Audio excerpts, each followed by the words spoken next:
جس کے لیے ہم کو پیدا کیا ہے اللہ سبحانہ و تعالیٰ کی عبادت کرنے کے لیے، اور اسی عبادت کے لیے ہم کیوں پیدا کیے گئے اور ہمارا کام کیا ہے، اور اپنی ذمہ داری اپنے مقصد کو سمجھنے کے لیے یہ مجلس بیٹھے ہوئے ہیں۔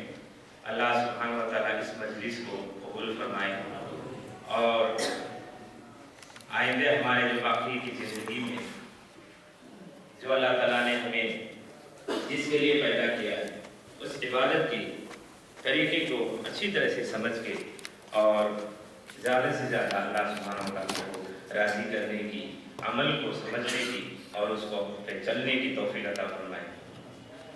میرا نام محمد سراج الدین ہے، میں منی پور میں پیدا ہوا ہوں، اور ایسے ہی جو ہے باہر نکلتے نکلتے جس طرح سے لوگ ایک سچائی کی تلاش، جس طرح سے لوگ کچھ اپنے زندگی کے ضرورت کی تلاش اسی طرح سے کرتے کرتے آدمی گھر چھوڑتا ہے، اسی طرح سے میں بھی گھر چھوڑ کے بمبئی پہنچا، سعودی گئے اور وہاں 9 سال رہے، واپس بمبئی آ کے ابھی الحمدللہ بمبئی میں ایک چھوٹی سی کاروباری ایڈورٹائزنگ کے ساتھ میں یہ دینی کاموں سے جڑا ہوا ہوں الحمدللہ، اور عمر صاحب کے ساتھ میں مل کر کے مشورے کے ساتھ اور کئی علماء اور کئی مفتیوں کے ساتھ ان کے سرپرست میں، اور یہ آج کی تاریخ میں کیا کیا چیز کی ضرورت ہے، یہ ٹیکنالوجی جو نئے ٹیکنالوجی کو کس طرح سے اسلامائز کریں۔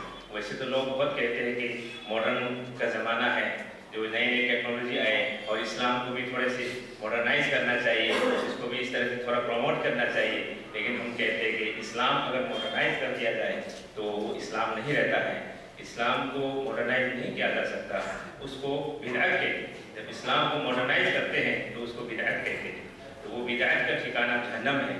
اور ہمارے پاس وقت بہت کم ہے جو ہم 1 گھنٹہ 2 گھنٹے کی جو ڈسکشن ہو سکتے ہیں، لیکن ہمارے پاس 5 منٹ کا ٹائم ہے، اسی لیے جو ہے میرے پاس وقت زیادہ نہیں ہے بات کرنے کی۔ جس طرح سے جیسے کہ ڈاکٹر صاحب نے بھی کہا کہ ہارون صاحب نے بھی کہا، جیسے ہم جو کوئی کام کرتے ہیں تو وہ ایک مقصد ہمارا ہونا چاہیے کہ ہم کس لیے کر رہے ہیں۔ بہت سے لوگ آتے ہیں کچھ جیسے ریسرچ کرتے کرتے کچھ ریسرچ کو مل گیا اور اسی طرح سے جو ہے ہمارے دل چاہنے لگا کہ ہاں اس راستے پہ چلو۔ ہم راستے پہ چل کیوں رہے ہیں؟ ہم عبادت کیوں کر رہے ہیں؟ ہم نماز کیوں کر رہے ہیں؟ یا ہم روزہ کیوں رکھ رہے ہیں؟ اس کے مقصد ہونی چاہیے، اور اس کی گہری مقصد۔ ہم اگر دعا مانگتے ہیں تو کیوں مانگ رہے ہیں؟ اس کا مقصد ہے۔ ایک چھوٹا سا ایک مثال لے کر کے میں بات کو زیادہ وقت نہ لیتے ہوئے ختم کروں گا۔ ایک مثال ہے، ایک دن حضور صلی اللہ علیہ وسلم بیٹھے ہوئے تھے ایک بڑے بزرگ صحابی کے ساتھ، اس بزرگ کا نام یاد نہیں ہے لیکن کافی عمردار بزرگ ہیں، ان کے ساتھ بیٹھے اور حضرت علی رضی اللہ عنہ بیٹھے تھے، اس کے ساتھ میں جیسے آ رہے رستے میں سے ایک حضرت عمر رضی اللہ عنہ آ رہے تھے۔ جب آ رہے تو حضور صلی اللہ علیہ وسلم تھوڑا مسکرائے۔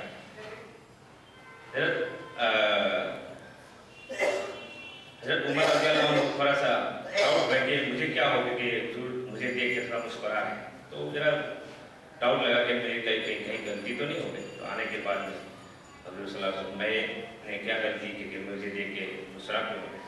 تو کہنے لگے کہ آپ جب آ رہے تھے تو یہ ابلیس تھا رستے میں، اس کو تمہیں دیکھ کر کے جو ہے بھاگا، میں نے مسکرایا۔ ایسا کرو آپ لوگ بیٹھیں اور تھوڑا بات چیت کیجیے۔ تو حضور صلی اللہ علیہ وسلم وہاں سے رخصت ہوئے، تو تینوں لوگ بیٹھے، ایک جو صحابی جو بہت بڑا عمردار اور حضرت علی اور عمر رضی اللہ عنہ، تو ان کو یہ جو ہے ایمان کا جو کس طرح سے لوگ عمل کرتے ہیں، تو اس کی ایک مثال دینا چاہتا ہوں۔ اس کے لیے میں نے تھوڑی سی تو پوچھنے لگا کہ عمر میں کچھ سوال کرتا ہوں۔ اس بزرگ نے کہا، جو صحابی ہے دوسرا جس کا نام میں نہ جانتا ہوں، اس نے کہا کہ میں کچھ سوال کرنا چاہتا ہوں، وہ جواب دینے سے پہلے تم غصہ مت ہو۔ اس سوال کو غصہ کرے گا لیکن غصہ کرنا نہیں۔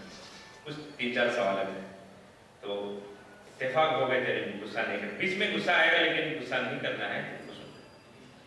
تو وہ اچھا سوال کرنے لگے کہ میں جب بھی میرے اوپر رحمت آتی ہے تو میں بھاگ جاتا ہوں۔